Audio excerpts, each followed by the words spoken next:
gang, Spada here coming at you with a video review. This time we're taking a look at Ushi Origami from the Super Samurai Shinkenger series. Now, this is the last origami in the series, and as you can see, it is a giant red ox with Gisa, sorry, G-I-S-S-H-A. Not sure how to pronounce that, but it is a giant red oxen. Now, this ox is massive.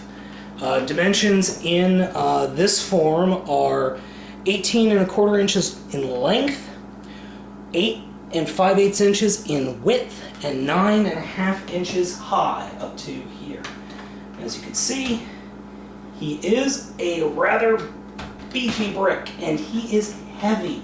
He comes in at just under 3 pounds, 4 pounds actually. To give you a size comparison, here's Ebi Origami. Ebi Origami is about the same length, but nowhere near as heavy or as bulky. But we'll deal with Ebi Origami in a bit, so I'm going to put him off to the side. Now, Ushi Origami is the word Ushi, or you, or it's hard for me to say because I'm obviously not Japanese, but it's U-S-H-I, or I think that's pronounced Ushi Origami. Ushi actually means cow, so I always figured that this was an ox, because what we think of today as cows didn't exist the 3,000 years ago that this guy was supposedly created. He was created so long ago, and he has so much power, in the show that is, that they couldn't really control him until they created those discs. So then they were able to seal up his power and control him via the disc. Now, he is really big, and he does require the use of 2 C batteries, which are stored back here in the back of the cart. I've already bought them. They only cost a few dollars, so a few dollars compared to what the rest of the thing cost. But he does have some modes of movement. All of the movement of the figure is controlled by these 2 switches. Push it in for forward, pull it back for reverse, yeah, and that's about it. So let me go ahead and show you him moving. Now you notice he's really, really loud. And he doesn't move that much, but watch the legs. As the legs are on wheels, they'll move a little bit. Unfortunately, he doesn't make the cow sound that he makes in the show. So this is forward. And he can also go backwards. And I'm sorry, that's actually controlled by this button. It has a center. There's a center right here. Push it that way to go forward, push it down to push it back to go back. This, actually, this pull, you pull it out, and it just spins this point up here, which one of the discs goes. He has 2 discs here. Now, he does have some action options in this mode. And let me zoom out here. As you can see, I am back in my kitchen. So what can he do in this mode? Well, you could take Shinkano, which you can see the size difference, and you can put him up here. And he can ride the bull. Or you could put Daikaio, or you could put Cowboy O, or you could put Cowboy O with the Sushi Blaster, and all of that will fit up here. The Sushi Blaster is, well, you know what I mean, the giant blaster of doom, the Ika Tenku Buster. You could put that up there as well. So, I mean, any of them can ride or stand on top back here and ride him, which is a nice option. But I really have a problem with this guy in the length. He's too big to fit on any of my shelves, really. I can only do like that, or I have to turn him sideways almost completely. And I seriously doubt that my wife wants to have a kitchen table centerpiece of a giant robotic cow. No. See? Okay, so how do we get him into his robot form? Because he's got to have a robot form. Okay, so we're going to start by just standing him up. Step 1 complete. Step 2, take these missile barracks and just break them and pull them off. And these will form the arms. Step 3, pop off the gun. Take the arms, fold the nicely gold-plated missiles, which, if this guy ever was released in the US, that would not be painted, I can guarantee you, and attach them thusly.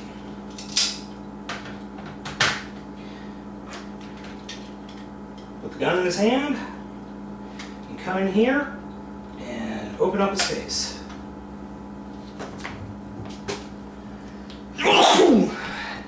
Excuse me. So, this guy is Mogyu Dio. Mogyu Dio. And he is huge. I mean, he's 18.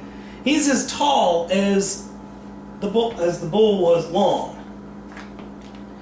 And let me zoom in here. So, I mean, as you can see, he is pretty well detailed. So, but alas, he is the brick of bricks. I mean, he's Power Master Optimus Prime brick. That's pretty bad, actually. So, he has the same movement capabilities in this mode as he did in the cow. He has forwards and backwards. Whoops.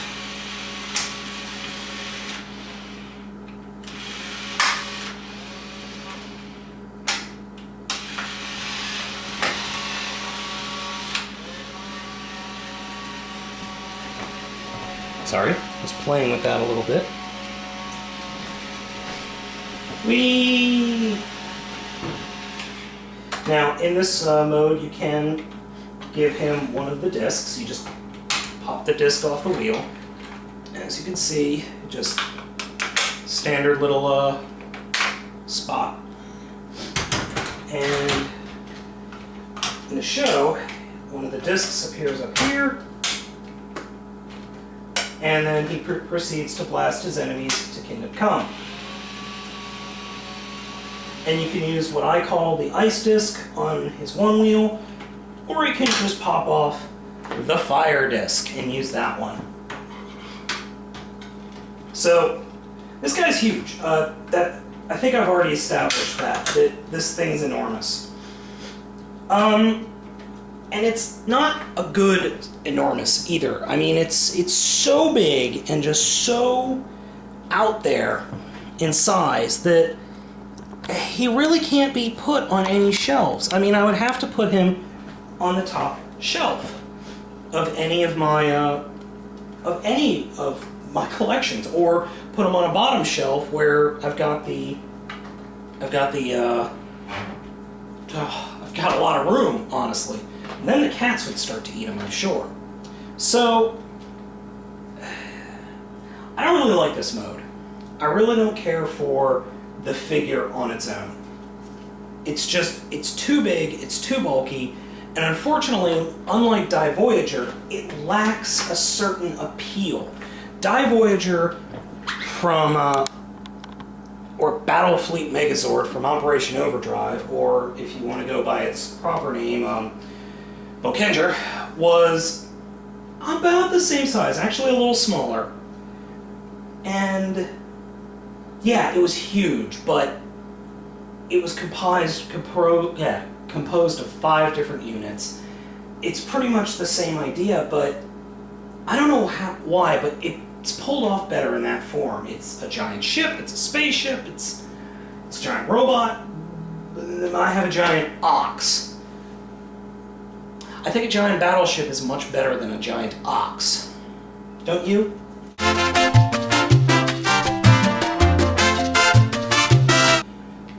Okay, now that you've read or watched the review, let's do the one thing that everybody is waiting for. How do these four things merge into one giant... well, I'll save naming it for later, but it will be actually called Samurai Hao. Samurai Hao. So, where do we begin? Okay, this is actually crazy, to be blunt. I mean, it's just nuts. So, I'm going to break down each unit and show you how you need to have everything broken down. So, we're going to start by forming the base, just by forming up Cowboy-O. And if you've watched any of the other reviews, or go back and watch Ushi Origami, you will see how Cowboy-O is formed.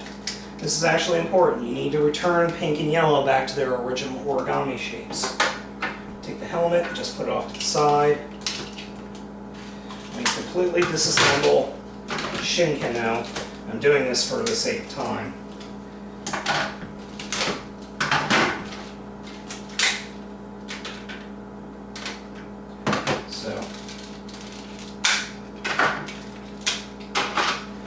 So we're just going to put together part of Cowboy-O, not the whole thing, because, well, you'll see in a second.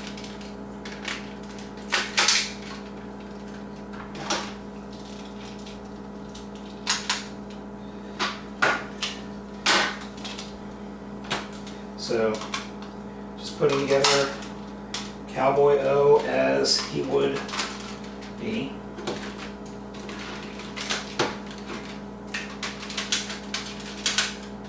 And that's all you need of Cowboy-O.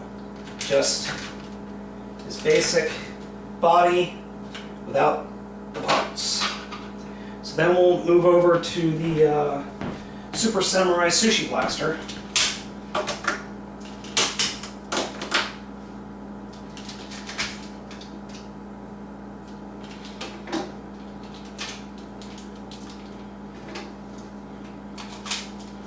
This is actually important that you set them up like this. It's actually very important.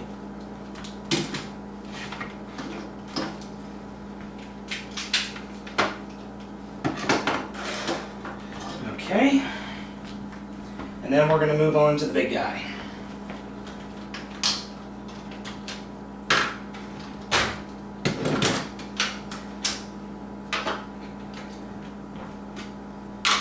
Okay. So, I'm going to show you all the disassembling that I've done. And a kitten is involved.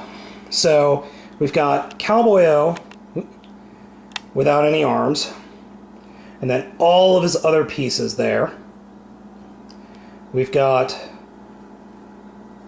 Ushi Origami robot formish there with all of his bits. And then we've got the Chicken-O Blaster with squid and its bits. So where do we go from here? Well, this is where it gets a little crazy. A little. Alright, so I'm going to zoom in here so you can see everything that I'm doing, because this gets a little nuts. Alright, I'm going to take this stuff, move it off to the side. First thing we're going to do, fold down the robot head. Second thing, take this whole section and fold it straight down like that. Third thing, turn it around. And there's a panel back here. Open up this panel right here. That's the only place that you can fit the tiger head. Right there. Then we're going to take this whole chicken blaster, and these pegs are going to plug in. Oops. These pegs will plug in back here, and it'll actually rest on this little bench right here. The fin will actually rest on the little bench. So that's all attached. Let me take this bit and plug it into the beetle up top. We're done in the back. Now to the front. Take one of the discs. Doesn't matter which one. I'm going to go ahead and use the blue one. Put the disc in. Next thing we're going to do is take the bottom squid unit. Plug it right in here for no good apparent reason. Next thing we're going to do, these are going to be the arms of the final form. We're going to take the drills and just attach them. We're going to do that to both arms.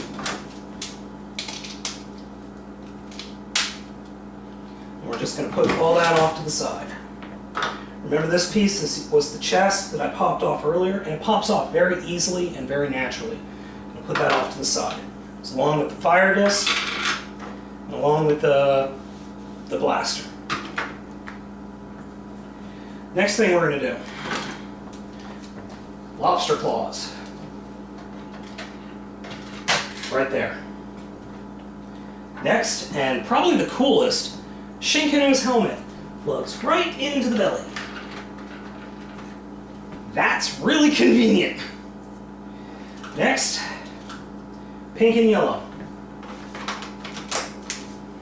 They are resided to, I hate to say it, they're resided to bitch status as usual.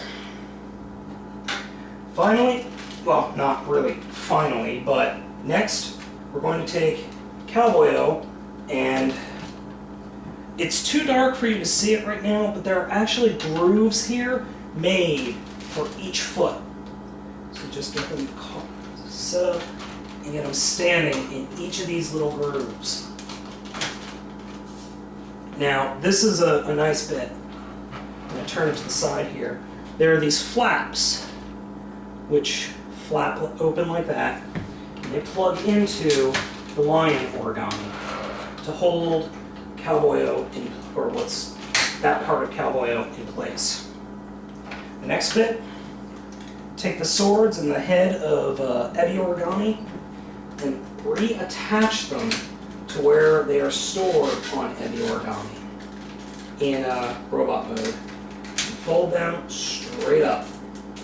And fold this part, which was back one click, forward. Probably the lamest use of, oh, I really don't know where to put it. The fan from Ebi origami is actually supposed to be connected here. If I could get the things lined up. It's supposed to be just connected and hanging off to the side there, like that. Okay, so we're reaching the end here. I'm going to take the arms and attach the arms. We're going to take the blaster and the fire disc, attach the fire disc, and there is a peg right here. I don't know if you can see my finger, but you just attach it to that peg and then attach it to the back there. Next, the squid chest piece, and then the Yama mountain shield. And last, but by no means least, a sword. Because you just know that this giant clusterfuck of a robot needs a sword. So it does move, not well, but it does move.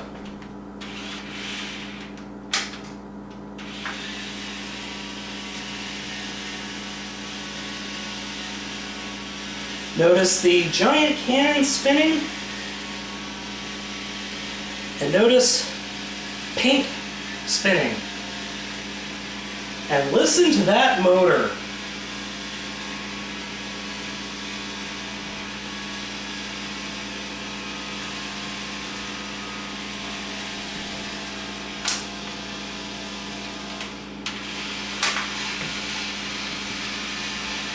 Look, Mom!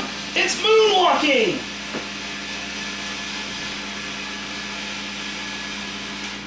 Okay. The other thing that the motor does, and if you've watched the show, you know that it does this. I'm going to rotate the camera and zoom in. This is the other ability. You push the button. You push that one button in. Oh, didn't need to first move. That spins and blasts its enemies into oblivion.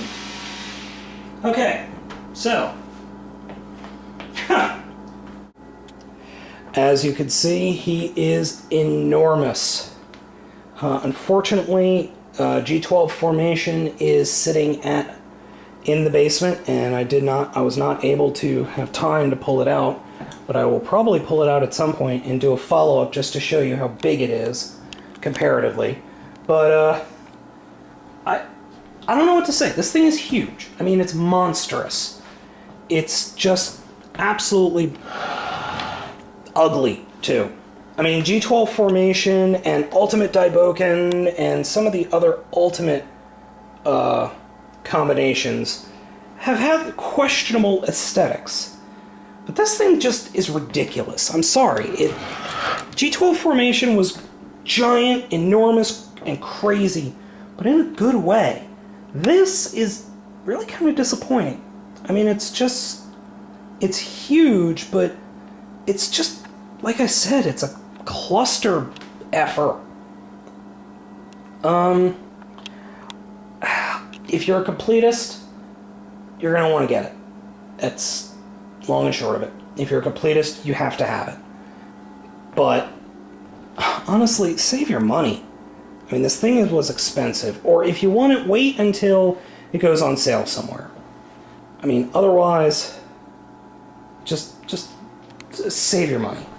I mean, really, it's not worth it. It's so huge. It's so ridiculous. It's so just ugh.